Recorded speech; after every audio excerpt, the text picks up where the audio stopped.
Hey guys, welcome back to another video. It's your man Jay. Today, we're going to talk about the Corvette. I have a 2023 C8 Corvette Stingray Coupe, and I've had it for a while now, so I wanted to discuss the ownership of a vehicle like this. So most people probably who own this vehicle, it is not their daily. But I've seen about maybe 0.5% out of 100 that it is their daily. And they have a good experience with it. I want to talk about owning this vehicle and some things I've noticed, and future owners of the C8 Corvette, if you're waiting on yours, if you have yours, definitely chime in about some of the things we're going to say in this video, because I know you experienced it. So, but yeah, own the vehicle for a little bit now. A very nice vehicle. Obviously it's not my day. Well, I shouldn't say obviously, but it is not my daily. I typically pull this car out on a Saturday.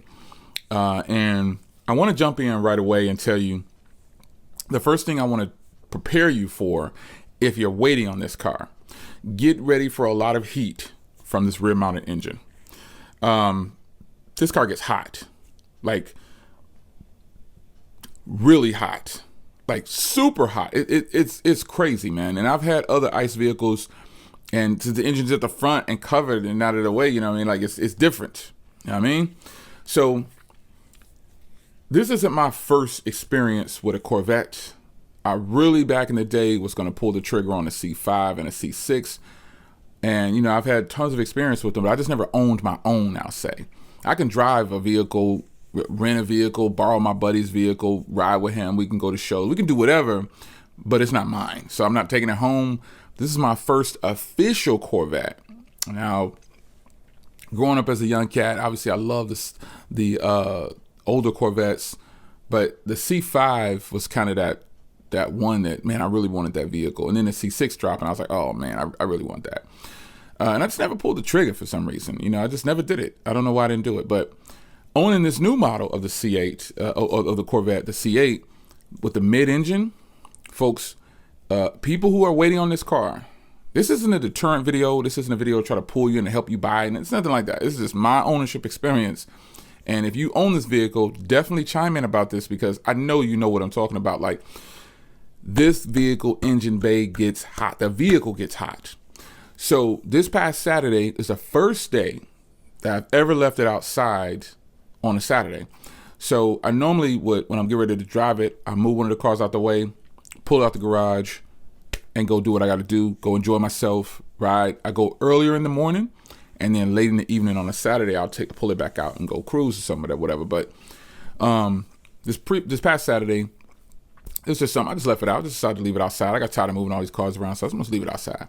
But nonetheless, the Corvette itself, the engine bay, has a bunch of vents and things to keep it cool, but the fact remains it's pretty much exposed, and the car gets hot, folks. The engine area is super hot. So, example, when I go out in the morning and I drive this vehicle, I go early enough in the day, because where I live at, we're under a heat advisory. We've been under a heat advisory for the last couple of months or 3 months, maybe, I don't even know.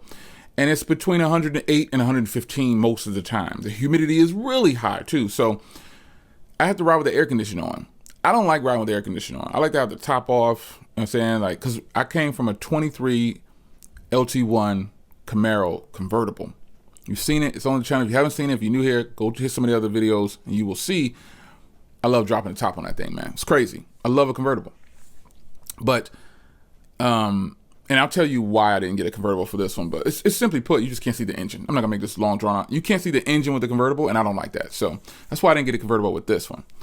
But nonetheless, the engine bay gets hot, folks. And so what I've learned to do is this: when I drive this car and put it back in the garage, man, I just I opened the engine bay up, and I've installed fans.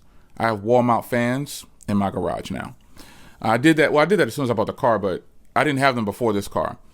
I put wall mount fans, and I have another big fan that goes up into the car to help cool the car down faster. And I always leave the garage cracked. Well, even before this car, I would leave the garage cracked to let the heat out. But it wasn't like this car. My garage is on 150 with this car in there, man. Like, for real, it is so hot in the garage with this car. So when I come back, I make sure that I don't even close the garage. I just leave it open. And just let the car sit out there. Sometimes I'll close the garage sometimes at about 10 o'clock at night, Sometimes I'll close it at 11, or sometimes I've closed it at 12 just to make sure the heat is gone, man. I just leave it like that because the car pulls in so much heat. Now, when you're riding with the top off and it's cool outside, if it's cool enough, you can't really feel the heat from the engine. You're moving or whatever. So it's cool out there. If you have enough cool air hitting you, you can't even tell. But unfortunately, like I said, where I live at, the heat index is horrible. So when I pulled it out this past Saturday, man, it was so hot. I pulled over and put the top back on. The humidity was just too bad. And then I was just drenched in sweat, even though I was moving. And then the engine was hot behind me, but I was like, forget it. Within a matter of minutes, though, cooled off, top back on, windows up, AC rolling. So just take note of that. If you're thinking about buying this car, the engine bay gets hot, man. So you're going to have to find out how you're going to cool it down. So I really hope that if you have a garage, that you probably do the same thing. You probably crack yours too and leave the garage open to the car. I did that with every car anyway, but this car, I have to do it a lot longer. I mean, the engine just keeps the garage so hot. And also, I don't back this car in, like I did other cars. I'll drive it in forward. And so the engine is out by the open part of the garage. Yeah, just take note of that. So if you're thinking about getting this car, take note of that. The engine bay is going to be super hot, man. And that's just what it is with owning this car. And if you own the vehicle, how you feel about the heat that comes off this car? It's cooking. I know you know so. Now, another thing to consider about this car, I just compiled a small list. Another thing to consider about this car is how low the car is. So again, if you're waiting on this vehicle, I highly suggest that you go try it, sit in some, and they're not gonna let you drive one more than likely, but just go get in it and get a feel for it. You know what I mean? Get a feel for it. Figure out how you're gonna sit in the car, and because a lot of people I know that have this vehicle do the old man shuffle or the tall guy shuffle, whatever you want to call it. Butt first, leg, close the door. That's how you got to get in. I'm 6'4", about 220 plus or so, and it's and even with all my medical issues, I remember on the last video I posted a video about this. This was my main gripe with this car, was how low it is to the ground. And I looked at some of your comments in there, and people was like, well, you young, you got the agility to get in and out. I was thinking, man, I look pretty good for my age now, so I appreciate that. That's love. I told the guy, I was like, I appreciate the love, man. He was like, I'm 60 or something like that, and we can't get around like that. I was like, man, if you think I'm young, I appreciate it, bro. I genuinely thank you. I'm taking care of myself. Got me a new exercise bike back there too. Gonna be getting on that too. Get more cardio in and stuff. But anyway, the car's low. And even with all my medical issues and the problems that I have, someone else pointed out, man, it really don't matter how tall you are, but if a person has any kind of medical injuries or issues or back problems, something like that, they're going to have problems too. And he was right. But yeah, man, if you're tall, just know that you might have some challenges getting in and out. I think the tallest person that could comfortably fit in this car will be about 6'6". Anything after that, it's a wrap. I don't think you'll be able to get in this car at all. You might be able to get on the passenger side, but not the driver's side. Period. So how low it is to the ground, take note of that. And if you are a owner of the car, you'll know it's low to the ground. There's nothing you can do about it. So that was a gripe of mine before, but now I'm just kind of used to it, man. The thrill of driving the car is incredible. So another thing that I pointed out, or I wanted to point out, was how good the fuel economy can be on this car. Now, some people don't like cylinder deactivation mode. I think it's a good thing. Everybody has their own perspective on what something's good or bad or beneficial to them, but I'm not going to the track. I'm not racing this car all the time, so why wouldn't I want to get pretty good fuel economy? I daily drive an ICE vehicle. Well, I daily drive an electric vehicle, a Tesla, but I have a truck as well, and then she drives a Tesla. We have two Teslas, a truck. The daily drivers are EVs, so I don't pay for fuel. I got thousands of miles. I'm not paying for any gas. But when I pull this car out, I don't really care, that I have to put a little gas in it to make it. It's not that expensive. I'm saving a whole bunch by daily driving an EV. But with this vehicle, the fuel economy, you need to put premium. You need to put 93, 91 at the lowest, I would say. But I put 93. yeah, it's great on gas, man. The cylinder deactivation is strange that people don't like that, but I respect it because I got upwards of 32 miles to the gallon, man. Just cruising on the highway, I've gotten 33 miles to the gallon, I think it was, at my best. And around town when I'm cruising, the best I've seen is 25. That's pretty good for a car like this, a sports car, man. This is borderline exotic supercar, you know what I mean? So that's pretty good. I don't mind the cylinder deactivation, but you can turn that off by driving in track or driving manual. But I don't like vehicles that have I don't like to, okay, since I don't like vehicles that, I don't like to shift like that.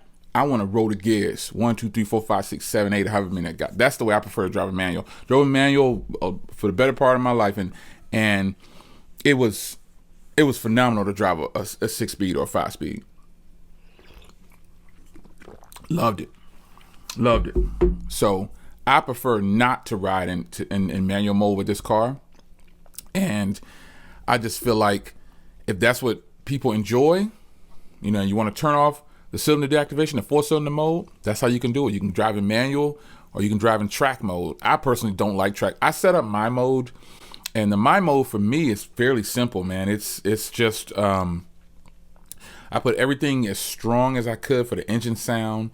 Brakes are in the middle, I think, and then the comfort. I forgot. I have a pretty simple setup to where it's still fairly comfortable to ride because I don't want to ride in touring mode. But I definitely crank the exhaust port to sound all the way up to get it as loud as I can get it. And that's the next thing I want to talk about. So I don't have the MPP exhaust, and I intentionally didn't get it.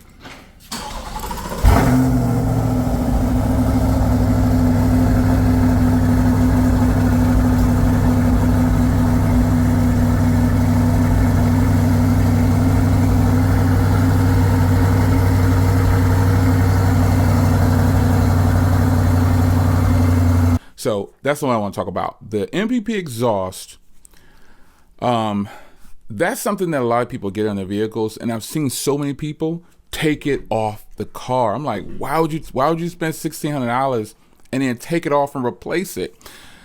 Just my way of thinking. I could be crazy, but I'm not going to spend $1,600 and then take it off and toss it. You know what I'm saying? Because the factory exhaust, it's kind of heavy. You know, for an exhaust, like most stock exhausts, they're all kind of heavy.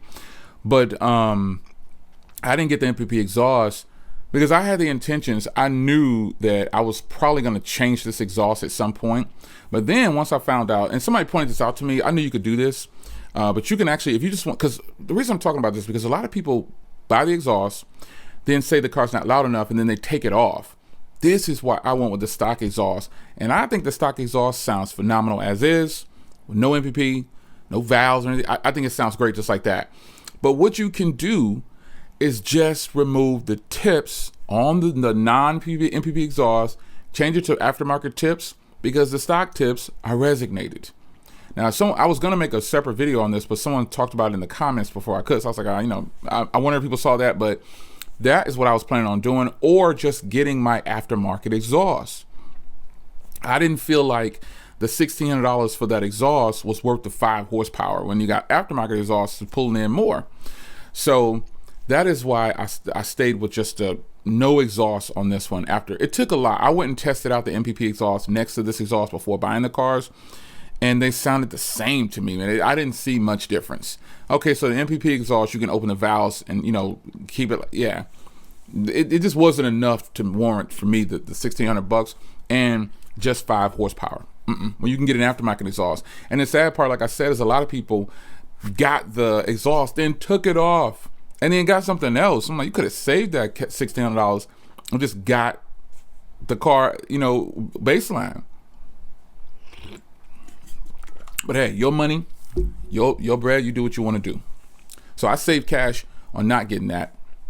But I thought about it, but then I took it off at the last minute. I was like, nah, I'm not gonna waste that money on that because I'm probably gonna end up changing this exhaust or doing something to it. So that's something that you should take note of. The stock exhaust sounds phenomenal, folks. It sounds really good. Because especially if you're not tracking the car, or, you know, speaking of the Z51 package, a lot of people get the Z51 package and they're not even tracking the car. They just wanted it. And I had a guy tell me, well, your spec won't sell on resale very well because you don't have the Z51 package. I was like, man, I didn't buy this car to think about the future of reselling it. I spec'd it and bought it and ordered it exactly how I wanted it. Simply put, that's just what I did. If you're buying this car simply trying to resell it later, I think you do what you want to do. I'm not doing that. No way that I do that. That wasn't even a thought. I just wanted to get the vehicle because it's so hard to get. So the fact that I got mine in 3 months, paid MSRP, done with it, it's in my garage, that's rare. But it is possible. I mean, I don't know if everybody's paying cash for them. There are a lot of cash buyers. Dealers don't like cash buyers, by the way. They hate it. They don't get any kickbacks on finance and all that kind of stuff. They hate it. But yeah, nonetheless, options on the vehicle like Z51 and MPP exhaust. When you get the Z51 package, you get the MPP exhaust. But it's an add-on if you don't. So there are some things you can do a la carte. You can't do mag ride or not mag ride. You can't do front lift a la carte, I believe. But you can do one of them. You can do one of the two. I have to look on the website. One you can't do on a la carte, but one you can. But yeah, options. You spec it how you want to spec it, but I just think the 1LT is the smartest purchase of them all. Like, you're buying this car, the 1LT, for one of the main reasons. Some people think it's just to save money, and you do save money with the 1LT. But there are enough things that you can do a la carte to the 1LT to still save money and have the same type of spec. Wheels, looks, and everything. Because pretty much with the C8, after the 1LT, it kind of just goes to looks. Everything else, the 2LT to 3, it's just mainly looks. There are some functionality with the cameras and all those kind of things, but it just comes down to the way a car looks, in my opinion. The interior looks different. Okay, you got a few extra cameras, you got some blind spot monitoring, but that's one thing I want to close on, the blind spots. This car drives like any other car. Every car can have a blind spot, but this car without blind spot monitoring, it's nothing, folks. If you know how to drive, you need to position this is like basic driving skills. If the car came with blind spot monitoring, would it have been nice? $69,000 car and I don't have blind spot monitoring? Sure, it would have been great. I think they skimped on us. But the 2024s, they add all those features that are missing from this year, and they charge an extra $2,000. I would have taken the 2024. I could have gotten the 2024, but I wanted the 2023 for the 70th anniversary edition. That's not a 70th anniversary edition, but it has the 70th all through the car, like grading the window and inside the car and things like that. Team Corvette, all those things are there. That was cool with me. That was cool. So I love this car, man. It's a sweet car. There's a lot of things that I could talk about on and on about it, but I just think that if you're considering this car, you weigh out your options, you pick what's best for you, and just know that when you're watching videos like this is the owner's experience. You don't have to agree. You can disagree to agree to disagree. You do what you want to do, but in the end, it's your choice, your money.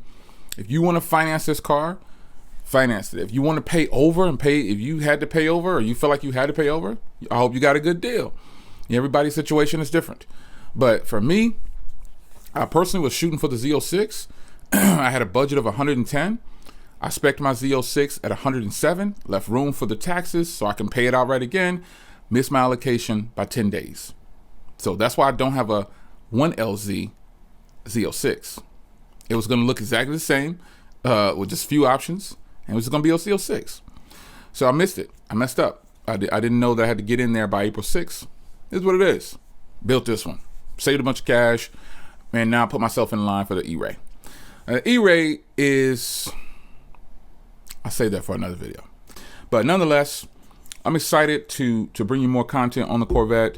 It is a phenomenal vehicle. Hope you enjoyed this quick vlog. I say quick, but it probably was like 20 minutes. That's quick. You gotta have a longer attention span, folks. I like a long video. I like a long vlog when people talk about their cars. It's entertaining to me. I like to sit back and watch because I genuinely like a good discussion on cars. But there's a lot to like about this car, man. Good fuel economy. It's a sporty vehicle. It grabs attention everywhere you go. When you drive this car, people are going to stop and take pictures, or they're gonna flag you down. They're gonna try to engage with you in some kind of way. So you're gonna have to be a nice person to drive this vehicle. I'm just saying. You're gonna have to be it's a conversation piece. It's a conversation piece. That's what it is. So you're gonna have to be friendly to people. Because if you're not, Well, you're just not friendly with them, I guess. But it would be nice if you were nicer to the people who really want to chop it up with you about this beautiful vehicle, because they probably want to live vicariously through you, and they probably are. They want it, and they couldn't get it, or just don't have the means to get it, or they just don't want to pay the money for it. It could be anything. So be friendly to people, man. It's a good conversation piece. It's your man Jay. If you guys enjoyed the C8 Corvette, crazy vehicle. Highly recommended at this point after ownership. Take care.